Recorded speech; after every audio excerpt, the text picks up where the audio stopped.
Last week, Steve spoke on service, and that we as believers are called to live a life of service. We're called to serve the orphans, the widows, the minorities, the marginalized. And I really believe that that starts right here in our communities, in our neighborhoods. We're called to serve our fellow man wherever and whoever the Lord brings into our lives every day.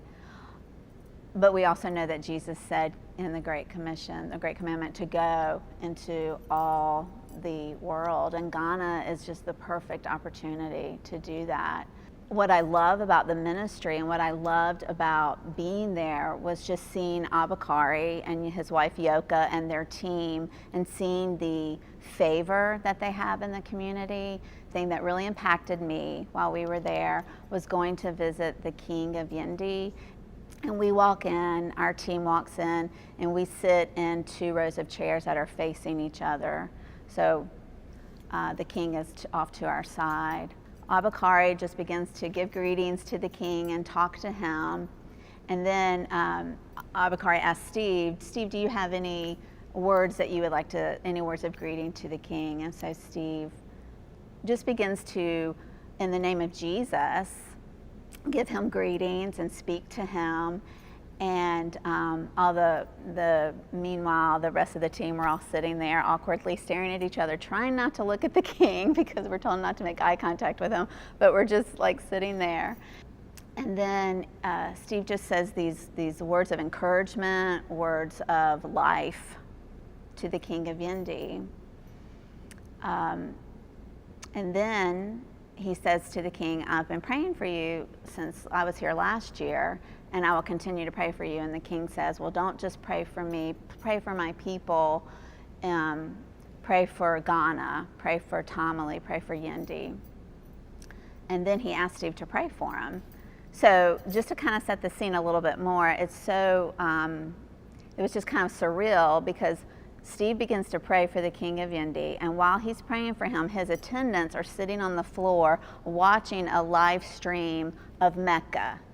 So on TV is all these pilgrims that have made their pilgrimage to Mecca, and they're watching that, and the king has been watching that.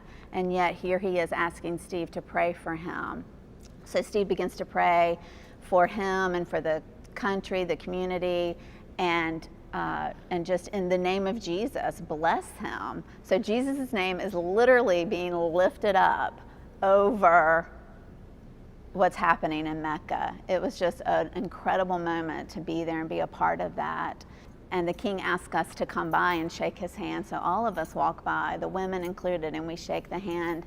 And he invites us back to please come back and serve his community. So what I take away from that is the incredible favor that the Lord has put on the ministry of Abakari and Yoka, but the incredible favor that he's given us as a church body to go and join them there. So as you're praying about how you can be involved in the ministry in Ghana, I want you to remember that you have a personal invitation from the King of Yendi to come and to serve his people. We know that we have a higher and greater invitation from the King of Kings, but what is happening in the spiritual realm in Ghana is being reflected in the natural realm. And it's an incredible thing to see. It's an incredible thing to know that the favor of God is on that place, on the ministry, on Call of Hope, and on KPC as we partner together.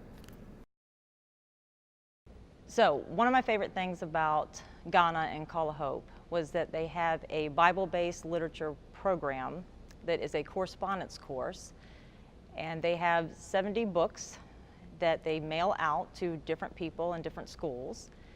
And what they do is the students will read the books, fill out the homework, and send it back, and then the Literature Center sends out the next level of book. What I particularly like about that is that even though it is a strong Bible-based curriculum, the Muslim schools still allow them to use it because English is such an important thing for their students to learn. So while these kids are in a Muslim school, they're being exposed to the Bible, and not just casually towards the Bible. It is a hardcore Bible curriculum. And the The last book is The Decision That Has to Be Made, and it's basically comparing the Quran and the Bible and Muhammad and Jesus, and it basically just puts it out there that you need to make a choice. It's very unapologetic.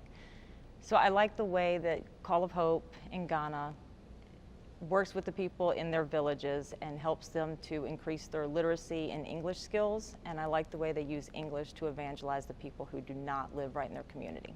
English happens to be the primary language for Ghana, but most people in Ghana don't actually speak English.